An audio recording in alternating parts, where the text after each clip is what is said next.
Bienvenue mesdames et messieurs à votre émission de chaque fois, Tokia.cd, l'information en un clic. Bonjour et restez attentifs. C'est surprenant, tout de même, 2 bombes artisanales explosent à Béni, dont l'une à l'intérieur d'une église catholique à son pioniste et une autre au rond-point Maloumal, en plein état de siège. Les terroristes n'étaient jamais allés très loin. Dans leur audace, ils ont tenté, n'est-ce pas, d'attaquer une église, l'église catholique. Et alors cela a créé un tollé général parce que c'est 2 bombes en une seule journée. 2 bombes à Béni. Comme pour dire que la souffrance du peuple du Nord Kivu n'était jamais à son comble. Une grande partie de douleur s'augmente encore. Parce que lors de cette attaque de l'église catholique, 6 personnes ont été blessées. Une d'entre elles a perdu ses dents. Imaginez la douleur de cette femme qui a pu perdre, n'est-ce pas, ses dents. C'était à l'occasion d'une messe qui devait rassembler une foule grande, une affluence énorme de gens, à l'occasion de la confirmation, n'est-ce pas, et du sacrement de la confirmation, évidemment, des enfants. Donc, les parents devaient être là, les mamans, les papas, les enfants, mais aussi d'autres invités devaient être là, afin de recevoir la confirmation. Mesdames et messieurs, le terroriste a eu la maladresse de pouvoir déclencher avant sa bombe. Cette maladresse a sauvé beaucoup de vies. Parce que l'explosif est arrivé à l'église à 6 heures. À cette heure-là, les fidèles n'étaient pas encore arrivés au nombre qu'il fallait. Tout simplement parce que la messe devait rassembler beaucoup de gens. Et nous avons vu beaucoup de dégâts matériels au sein de l'église. Il y a des bancs qui ont été cassés, il y a beaucoup qui ont été endommagés. Notamment ces femmes blessées et dont une a perdu ses dents. C'est atroce. C'est atroce, déclare le maire policier, n'est-ce pas, de Béni, Kachale Narcisse Mouteba, qui dénonce, n'est-ce pas, cette véhémence, cette atrocité des barbares. Et il a instruit hier soir directement que la ville de Béni devrait directement être sous couvre-feu. C'est vrai, on peut dire que le président de la République a déjà déclaré le couvre-feu sur l'étendue du territoire national. Mais à Béni plus particulièrement, je pense que ce couvre-feu devrait interdire à la population d'arriver en ville, pas Béni comme ville, en ville, là où il y a le centre d'activité. Ceci pour permettre, n'est-ce pas, aux policiers et aux militaires de pouvoir bien sécuriser la zone. Et donc, le maire policier a instruit à la population de pouvoir rester à l'écart de cette zone afin de permettre, évidemment, que les enquêtes soient menées et que l'on puisse arrêter les malfaiteurs. Alors, Monseigneur Laurent Sondiriaï, qui est le vicaire général de Béni, a fait savoir que, quoique l'ennemi a menacé, nous tiendrons jusqu'au bout et la messe de confirmation des enfants ne sera pas reportée. Et donc, l'église a été ferme et est allée jusqu'au bout pour permettre, n'est-ce pas, à ces enfants de continuer leur chemin de chrétienté, de recevoir leur sacrement. Mais c'est énorme, parce qu'on n'avait jamais vu ça à Béni. On n'avait jamais vu que les édifices sacrés pouvaient être attaqués par une barbarie hors norme. C'est aussi le cas pour le rond-point Malou-Malou, qui a été aussi la cible des attaques. Alors, que retenir, évidemment, je vais vous lire le passage de maire de Béni qui a fait savoir que personne, je ne veux voir personne dans la rue. Tout le monde se barricade parce que d'après les informations à notre disposition, il y a quelque chose qui se prépare encore. Je ne veux voir que les policiers et les militaires dans les rues, a-t-il déclaré. Ça, c'est un article du journal Le Monde que je lis, évidemment que je complète avec les informations de la presse locale. C'est-à-dire que les informations dont dispose M. Narcisse Mouteba, qui est le maire policier de la ville de Béni, font état du fait qu'il y a un coup qui est préparé pour attaquer un monde. Plus de gens. Alors, certainement, on va se poser la question de savoir à quoi sert l'état de siège si, en plein état de siège, les gens continuent à être menacés au centre-ville. Les gens continuent à être menacés à Béni. Les gens continuent à mourir. Les gens continuent à être blessés.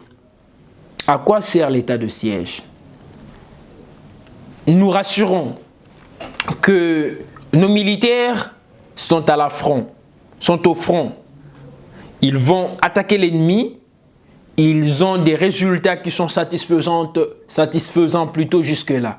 Et donc, on ne peut pas aller vite en besogne pour taxer d'échec l'état de siège proclamé par le président de la République. Mais tout au plus, nous ne devons qu'encourager nos forces de l'ordre. Parce que vous savez bien que ces gens, lorsqu'ils attaquent, ils sont sans foi et ils ne peuvent pas être contrôlés au premier regard. Ce n'est qu'après qu'on peut les maîtriser. Et lorsque l'on maîtrise, justice est faite. Mais ce n'est que normal que l'on attaque et qu'après on saisisse les coupables. Il faut donc qu'on soit tolérant. Mais nous ne pouvons pas tolérer le fait que les services d'intelligence et de renseignement ne nous disent rien sur les actes que les terroristes causent dans notre pays. Nous aurons voulu clairement que plus tard, les autorités nous disent avec satisfaction comment ces gens entrent dans notre territoire, opèrent. Ils peuvent être des nôtres. C'est peut-être nos frères qui se sont rebellés et qui ont choisi, n'est-ce pas, le camp de l'ennemi, le camp des putschistes, le camp des terroristes pour traumatiser notre peuple, pour traumatiser les compatriotes de Béni qui n'ont pas encore trouvé leur paix et qui devront évidemment trouver la paix parce que nous tous, nous ne faisons qu'un seul peuple et nous avons besoin que nos frères de Béni trouvent satisfaction à leurs problèmes de sécurité comme l'a promis le président de la République. C'était une bombe artisanale cachée sous un camion remorque, mais mes services ont cru qu'il s'agissait d'une crevaison. Ce matin, j'ai constaté qu'il y avait des éclats exactement comme dans l'église, indique le maire. C'est pour justifier évidemment l'autre explosion artisanale qu'il y a eu dans la commune qui a eu plutôt au rond-point Malou Malou. Le maire rassure que les services avaient vu ça, mais peut-être n'étant pas beaucoup informés, ils ont cru à une crevaison de véhicules. Bon, est-ce que nos services sont suffisamment formés pour détecter les explosifs de ce genre? Je ne pense pas. Parce que en militaire averti ou en policier averti, on aurait pu, n'est-ce pas, démasquer ce coup ou démanteler l'ennemi avant qu'il ne nous attaque. Mais nous nous réjouissons tout de même du contrôle de la situation que le maire de Béni a pris, évidemment avec le renfort des gouverneurs. On va pouvoir mettre hors état de nuire ses ennemis et voir dans quelle mesure épargner la ville de Béni. Parce que, comme vous avez suivi les déclarations que je viens de vous faire, mesdames et messieurs, il y a un coup qui se prépare pour attaquer un monde. Alors, on pensait peut-être que trouver ce monde à l'église catholique assomptionniste qui se préparaient à la confirmation des enfants, parce qu'il y aurait beaucoup de gens. On pensait aussi trouver cela au rond-point Malou Malou. Évidemment, Dieu étant grand pour ce peuple de Béni, pour nos compatriotes de Béni, il a pu épargner ce coup dangereux que les ennemis de la République et de la tranquillité de Béni voudraient orchestrer. Nous osons croire que le président de la République, commandant suprême des forces armées, que le gouvernement de la République, que le maire militaire, que les gouverneurs militaires du Nord Kivu vont désormais pouvoir mettre en place un dispositif inquiétant pour l'ennemi, afin de contrôler ce qu'ils appellent eux-mêmes des guerres asymétriques, des attaques asymétriques. Et bien évidemment, il faut aussi montrer des stratégies pour répondre à ce problème, même si cela s'avère difficile. Le peuple de Béni mérite bien de vivre en paix.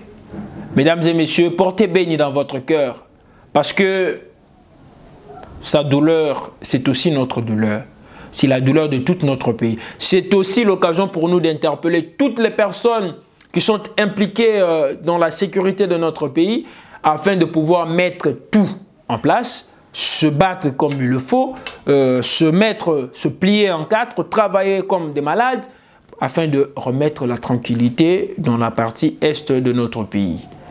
Une partie, comme celle-là aussi, qui est déjà sous état de siège.